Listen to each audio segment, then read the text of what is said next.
और इस वक्त उत्तराखंड के मुख्यमंत्री त्रिवेंद्र सिंह रावत हमारे साथ जुड़ गए। मैं सीधा उन्हीं के पास चलूंगा। त्रिवेंद्र जी, स्वागत है आपका इंडिया न्यूज में। त्रिवेंद्र जी, सबसे पहले तो मैं आपसे यही जानना चाहूंगा, कोरोना का काल इस वक्त चल रहा है, तो कोरोना संक्रमण को लेकर इस वक्त राज्य में क्या स्थिति है? मतलब कितना कंट्रोल अभी तक आप लोग कर पाए कोरोना को? देखिए, अभी 15 मार्च को अपने राज्य में संक्रमण का शुभारंभ हुआ था, कहना चाहिए प्रारंभ हुआ था, और अभी तक टोटल हमारे यहाँ 50 शायद एक केस आज और आया है, तो लगभग 56 केस हमारे यहाँ अभी तक टोटल हुए हैं। 36 से अधिक मरीज हमारे ठीक भी हो गए हैं। आज की रिपोर्ट मेरे पास नहीं है, कल शाम तक 36 लोग ठीक हो गए थे, 2 आज और ठीक हुए हैं, तो इसका मतलब 38 लोग ठीक हुए हैं। डेथ कोई नहीं है उत्तराखंड में जी। और जो हमारा 2 जिलों में हमारे पौड़ी और अल्मोड़ा, इनमें भी एक एक केस थे, लेकिन अब 1 महीना हो गया, वहां पर अब कोई केस नहीं है। ऐसे ही नैनीताल जिला है, वहां पर भी 15-20 दिन से कोई केस नहीं है। ऋषिकेश एम्स में जरूर 4 केस पॉजिटिव आए हैं और 2 केस और आए हैं जो बाहर से यहाँ पर आए थे, पंजाब और हिमाचल से। तो इस तरह से कुल मिलाकर 56 केस, 56 या 57 केस आज यहाँ पर टोटल हुए हैं, अभी तक हुए हैं। तो कुल मिलाकर हम देखें तो स्थिति तो पूरी तरह हम ये कह सकते हैं कि कंट्रोल में है, और जो डबलिंग का भी जो आंकड़ा है, उसमें भी हम केरल उड़ीसा के बाद तीसरे स्थान पर हम लोग हैं। तो हम लोग कुल मिलाकर अभी ये कह सकते हैं कि भाई स्थिति हम नियंत्रित है, और हमारे जो डॉक्टर्स हैं उन्होंने बहुत अच्छा काम इस दिशा में किया है। हमारा जो पुलिस प्रशासन है और उनके साथ जो तमाम हमारे कार्यकर्ता जो इस काम में लगे हुए हैं, जो स्क्रीनिंग कर रहे हैं, जो लोगों को अवेयर करने का काम कर रहे हैं गांव-गांव में जाकर के, तो उसका परिणाम है कि लोगों में जागरूकता आई है, और लोग स्वयं ही जो इस तरह के कोई सस्पेक्टेड केस लगते हैं तो उनके बारे में जानकारी भी देते हैं। कोई बाहर से जाते हैं तो उनको कहते भी आप क्वारंटाइन रहिए, अपने घर में रहिए, आप बाहर मत निकलिए। तो जो अवेयरनेस का जो काम होना चाहिए था वो बहुत बेहतरी से हमारे राज्य में हुआ। कहीं पर अगर कोई सख्ती की जरूरत थी जी, तो वो सख्ती भी हमने राज्य में की। हमने जो जब लोग विशेषकर जो जमात के लोग हैं बाहर नहीं आए, तो हमने कहा भाई हम जो हत्या की कोशिश का मुकदमा उन पर दर्ज करेंगे अगर किसी कारण संक्रमण होता है, और ये लोग जो जमात से जुड़े हुए लोग अगर बाहर नहीं आते तो हम उन पर सुसंगत धाराओं में उन पर हम केस दर्ज करेंगे। उसका परिणाम ये रहा कि जमात के शुरू में हमारे पास 126 लोगों की सूचना थी कि जो जमात जो मरकज निजामुद्दीन में गए थे, और जब हमने पूछताछ की तो ये 1435 लोग निकले, 1435 जी। और सबको हम लोगों ने कोई उनमें से संक्रमित था तो उसको अस्पताल में पहुंचाकर उनका इलाज किया, वो ठीक होकर धीरे धीरे अपने घर जा रहे हैं। जो लोग होम क्वारंटाइन में रखा उसको हमने जो है इंस्टीट्यूशनल क्वारंटाइन में रखा, और कुछ लोग इनमें से ऐसे ही लगभग 300 के करीब जो उत्तराखंड से बाहर चले गए जमात में। तो कुल मिलाकर जो 100% जो जमात से संबंधित लोग थे, 100% हमने उनको चिन्हित कर लिया, और जो गाइडलाइंस जो स्वास्थ्य विभाग की हैं, WHO की हैं, उसके अनुसार हमने सब काम किया है। अच्छा त्रिवेंद्र जी, एक चीज और, क्योंकि अभी देश भर में अलग अलग शहरों से हमने तस्वीरें ऐसी देखी। अभी 2 दिन पहले कोलकाता में भी ऐसी तस्वीर आई थी जब कोरोना वॉरियर्स के साथ मारपीट कर रहे हैं, जो डॉक्टर्स 24-24 घंटे लोगों की सेवा कर रहे हैं, उनके साथ बदसलूकी हो रही है, पुलिस वालों के साथ बदतमीजी हो रही है। इस तरह की तस्वीरें देश भर में सामने आई हैं। बनभूलपुरा में भी हमने ऐसा देखा था, हालांकि उसके बाद कोई इस तरह की घटना ना आई, लेकिन आगे ऐसा ना हो इसको लेके क्या एश्योर कर रहे हैं आप, किस तरीके से प्रयास हो रहे हैं? देखिए, जब बनभूलपुरा में जो घटना हुई और छुटपुट यहाँ पर भी हल्की सी छुटपुट घटनाएं करने की कोशिश की गई जी, तो हमने बहुत सख्त कदम उसमें उठाए हैं। उन पर हमने डिसास्टर मैनेजमेंट का जो एक्ट है 2005 का, डिसास्टर एक्ट, उसके तहत हमने उन पर कार्रवाई करी। 1897 का जो एक्ट है उसके हिसाब से हमने उन पर कार्रवाई करी। और हमको आप ये समझिए कि हमको 6 कंपनियां पैरामिलिट्री फोर्सेस की हमने बुलाई। तुरंत हमने भारत सरकार से बातचीत की और भारत सरकार ने को नेक्स्ट डे हमको फोर्स दे दी जी। तो हमने जो सख्ती की जरूरत पड़ी जहां पर हमने सख्ती की। हमने कहा देखिए ये बीमारी है, ये इसका कोई जाति धर्म से इसका कोई मतलब नहीं है, बिल्कुल ये बीमारी है, आप लोग इस चीज को समझिए।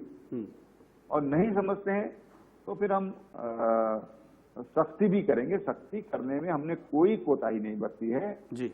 जहां पर जरूरत पड़ी हमने पूरी तरह सख्ती की है। आज 11 हॉट स्पॉट है जिनको हमने सील्ड किया है। एक जगह हमारा कर्फ्यू भी लगा है। तो हमने कहीं पर कोई शिथिलता हम बरतने के पक्ष में नहीं है। हमारा ये मानना है कि आज की सख्ती कल सुख देगी। बिल्कुल, कल लोग कहेंगे कि सरकार ने अच्छा काम किया था। बिल्कुल। अच्छा त्रिवेंद्र जी, इसी से रिलेटेड मैं पूछना चाहूंगा आपसे, क्योंकि अब देखिए जब से लॉकडाउन हुआ तब ऐसी स्थिति हो गई थी कि जो जहां है वो वहीं है। तो कई अलग अलग प्रदेशों के लोग अलग अलग जगह फंसे हुए हैं। अब एमएचए ने गाइडलाइन जारी की है कि अब घर वापसी कराएंगे।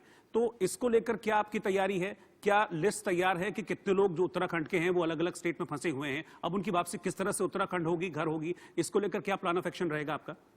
देखिए हमने इसके लिए पहले ही एक कंट्रोल सेंटर हमने बनाया था और हमारे एक सीनियर आईएएस ऑफिसर हैं, उनको हमने नोडल ऑफिसर बनाया था और तमाम राज्यों से हमने लिस्ट ली है जी। और आप जानते हैं कि उत्तराखंड तो पूरे देश में बिखरा हुआ है, या हम ये कहें कि आधा उत्तराखंड ये उत्तराखंड से बाहर है। हमने प्रायोरिटी दी पहले जो बच्चे हमारे कोचिंग में थे जी, इलाहाबाद में थे, कोटा में थे, कुछ बच्चे हमारे औरंगाबाद में होटल मैनेजमेंट में पढ़ रहे थे और कुछ लोग हमारे ऐसे थे कि जो वापस आ रहे थे लेकिन लॉकडाउन की वजह से उनको रास्ते में उतार दिया गया। उदयपुर में कुछ लोग उतार दिए, कुछ जयपुर में उतर गए, कुछ रेवाड़ी में और कुछ अलवर में, कुछ दिल्ली में। तो इन पहली प्राथमिकता हमने उन लोगों को दी, या तो जो हमारे स्टूडेंट हैं कोचिंग के लिए जो गए थे, या फिर जो लोग आधे रास्ते में जिनको लॉकडाउन की वजह से रोक दिया गया। तो पहली प्राथमिकता हमने उन लोगों को दी। लगभग 1200-1300 के करीब लोग हम ऐसे, मुझे लगता है कि 1000+ लोगों को अभी तक हम उसमें से लाए हैं जी। अब वो लोग हैं जो कहीं पर नौकरी कर रहे हैं। आप जानते हैं कि हमारे लोग सर्विस सेक्टर में हमारे लोग काफी बड़ी संख्या में हैं। अब उन लोगों को लाने के लिए हमने निर्देश दिए हैं चीफ सेक्रेटरी को और उन्होंने आज उसकी प्लानिंग की है। अब धीरे धीरे हम जो मेडिकल नॉर्म्स हैं उसके आधार पर हम उन लोगों को वापस लाएंगे जी। लेकिन अभी अभी हमारे लिए थोड़ा जो चिंता का विषय है, 2 केस कल ऐसे हुए हैं उत्तराखंड में, कल और आज में जी, कि जो पंजाब से चले, हिमाचल से यहाँ पर आए और वो पॉजिटिव पाए गए। आज एक और केस जो एक ट्रक में बैठकर कोई आया था हमारे अल्मोड़ा बागेश्वर से जी, बागेश्वर के लोग हैं, वो बाहर से आए थे, एक पैदल आ रहे थे उधर रामपुर से। उनको जब पकड़ा गया और उनका जब टेस्ट किया गया तो वो कोरोना पॉजिटिव पाए गए। इससे हमारी चिंता जरूर बढ़ी है कि जो हमारे प्रवासी उत्तराखंडी हैं जो आज वापस उत्तराखंड आना चाहते हैं, तो उनको बहुत मेडिकल नॉर्म्स का पालन करते हुए और बहुत सतर्कता के साथ जी हम उनको लाएंगे जी। जो भी संदिग्ध होंगे, संभावित होंगे, उनको हम इंस्टीट्यूशनल क्वारंटाइन करेंगे। ठीक। अच्छा जी सर, एक चीज और मैं आपसे जानना चाह रहा हूं कि टेस्टिंग बहुत इंपॉर्टेंट है। अभी आपने टेस्टिंग की बात की। अभी तक जो उत्तराखंड सरकार का काम रहा है कोरोना को लेकर in comparison to other states अच्छा रहा है। केसेस ठीक होने के जो इस तरह के जो रेट है वो भी काफी अच्छा रहा है। लेकिन आगे केसेस ना आए इसके लिए बहुत इंपॉर्टेंट होता है टेस्टिंग। तो टेस्टिंग को लेकर क्या आपका आगे विजन है? कैसे क्या टेस्टिंग को बढ़ाया जाएगा आगे? क्या सभी लोगों की टेस्टिंग कराई जाएगी? इसको लेकर क्या कर रहे हैं आप? रोहित जी, आप महसूस कर रहे होंगे कि उत्तराखंड जैसा छोटा राज्य है, 1 करोड़ 10 लाख के करीब हमारी मुझे लगता है पॉपुलेशन होगी। अभी हमारी 500 प्रतिदिन हमारी क्षमता है कि हम 500 टेस्ट रोज कर सकते हैं जी। 2-3 अस्पतालों के लिए हम और कोशिश कर रहे हैं अभी तो जो अभी जितनी जरूरत है हमको, वो आज हम लोग हमारे लिए पर्याप्त है। जिस तरह से हमारे यहाँ केसेज बढ़ रहे हैं, जो केसेज की बढ़ने की स्थिति है, उस दृष्टि से अभी हमारे पास पर्याप्त लैब है। लेकिन हाँ, फिर भी हम प्रिकॉशनरी, हमने 2 लैब के लिए और डिमांड किया है भारत सरकार में, और मुझे विश्वास है कि वो लैब भी हमारी निश्चित रूप से अगले महीने तक अपना काम करना प्रारंभ कर देंगे। ठीक है सर, एक चीज और मैं आपसे जानना चाहूंगा लॉकडाउन को लेकर, क्योंकि लॉकडाउन पार्ट 2 अब खत्म होने वाला है, 3 दिन रह गए हैं। क्या उत्तराखंड सरकार लॉकडाउन को आगे बढ़ाने की बात करेगी, कि आगे बढ़ेगी, या फिर अगर नहीं तो फिर जिन जो एरिया जो भी सील्ड हैं आपके एरियाज, उनको किस तरह से खोलने की रणनीति है? ग्रीन जोन जैसे जैसे होते जाएंगे आप क्या करेंगे उसको लेकर? देखिए, आप तो सब समझ रहे हैं कि हमारी जो सीमाएं हैं, रामपुर है, मुरादाबाद है, बरेली है, इधर सहारनपुर है, मुजफ्फरनगर है, बिजनौर है, ये जिले जो कोरोना प्रोन है और बड़ी संख्या में वहां पर पेशेंट सामने आ रहे हैं। अकेले सहारनपुर जिले में 200 के करीब केसेज हैं इस समय, और इसलिए हम 2 तरह से विचार करेंगे। हमारी सीमांत सीमाओं से लगे जो हमारे जनपद, उनके लिए हमारी अलग होगी जी। तो हमारे पर्वतीय 9 जनपद के लिए हमारी अलग रणनीति होगी जी। लेकिन हमको एंट्री काफी सतर्कता के साथ करनी है जी। तो उसके हमने अपने अधिकारियों को उसका प्लान करने के लिए बोला है। मुझे लगता है कि कल या परसों तक हमारी पूरी कल तक भी हमारी पूरी रणनीति सामने आ सकती है, हमको किस ढंग से इसको हैंडल करना है। और मेरा ये मानना है रोहित जी कि असली प्रशासनिक कुशलता का अब समय आ रहा है जी, क्योंकि लॉकडाउन बहुत लंबे समय तक नहीं चल सकते। बिल्कुल। तमाम आर्थिक गतिविधियां एकदम समाप्त हो गई हैं, सीमित सोर्सेज हमारे राज्यों के हैं जी, और काफी बड़ा हमारा नॉन प्लान का बजट होता है जी। तो आखिर हमको ये सब चीजें करनी पड़ेंगी। बिल्कुल। हमको बड़ी सतर्कता के साथ, संयम के साथ इसको हम संचालित करेंगे जी। और जैसा मैंने कहा कि मुझे लगता है कि अब हमारे लिए ज्यादा चुनौतियां हैं जी।